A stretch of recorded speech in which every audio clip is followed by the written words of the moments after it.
What is self three? Tim Gallway, self one, self two. You're saying there's a self three. Self three is beyond just the limitations of the mind and the body. And self three is the seat of awareness. It's who you really are, is pure awareness and consciousness.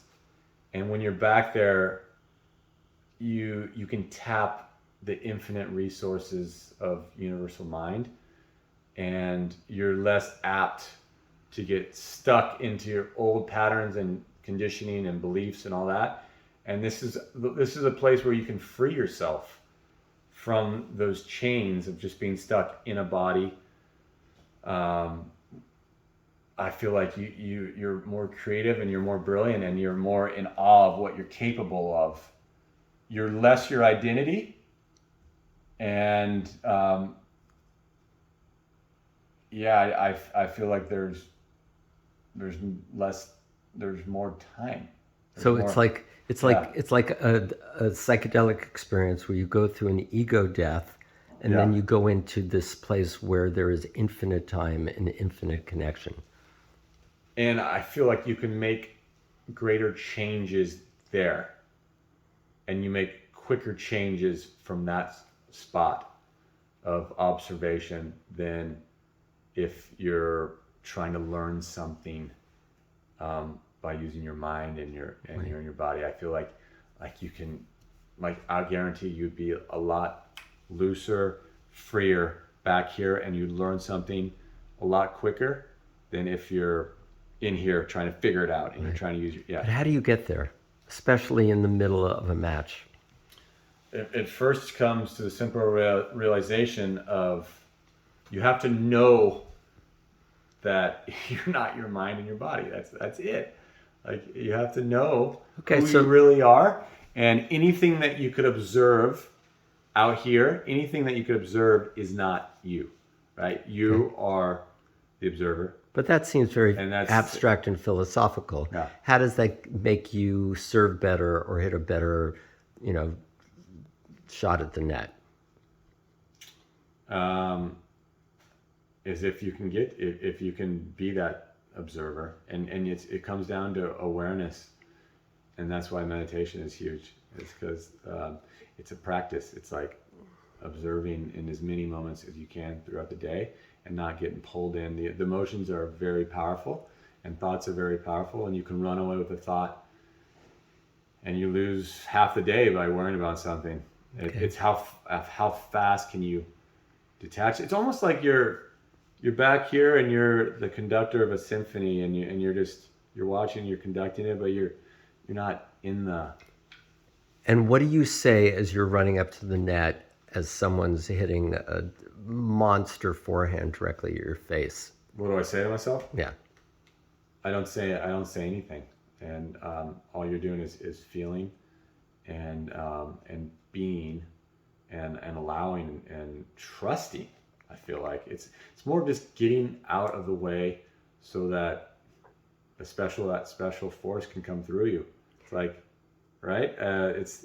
And you're in your parasympathetic, rather your sympathetic suit, because your focus is not just on the ball. You're staying. You're staying wide angle. I would argue that the more you dilate your focus and the more you're paying attention of everything, and you're not focused, I would argue that you're more parasympathetic.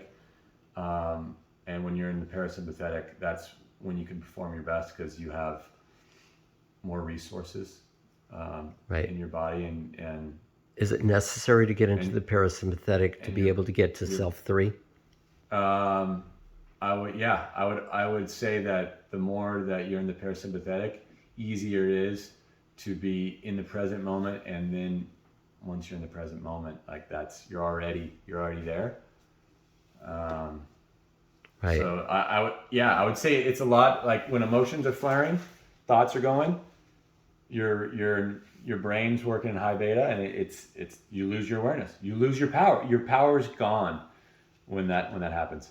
So a typical person, they're up at the net, or they're running up to the net, somebody's hitting a huge forehand, they see it come off the racket with a big, very strong stroke, and they're going, what, shit, right? Even the thought shit takes you out of your parasympathetic, right? It puts you in your sympathetic and prevents you from going to self 3.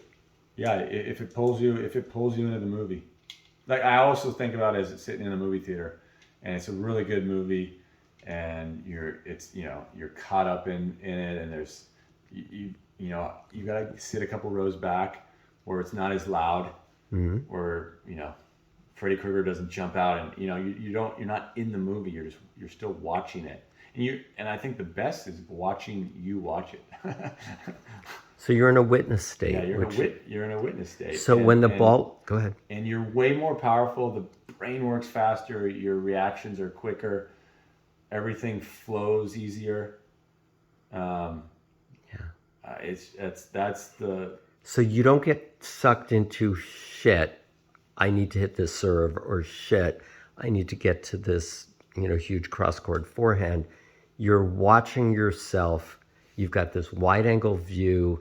You're aware of your body, the flow of your body, and you're watching yourself go to the ball, and time slows down, and you have plenty of time to get there and hit a beautiful shot at the net.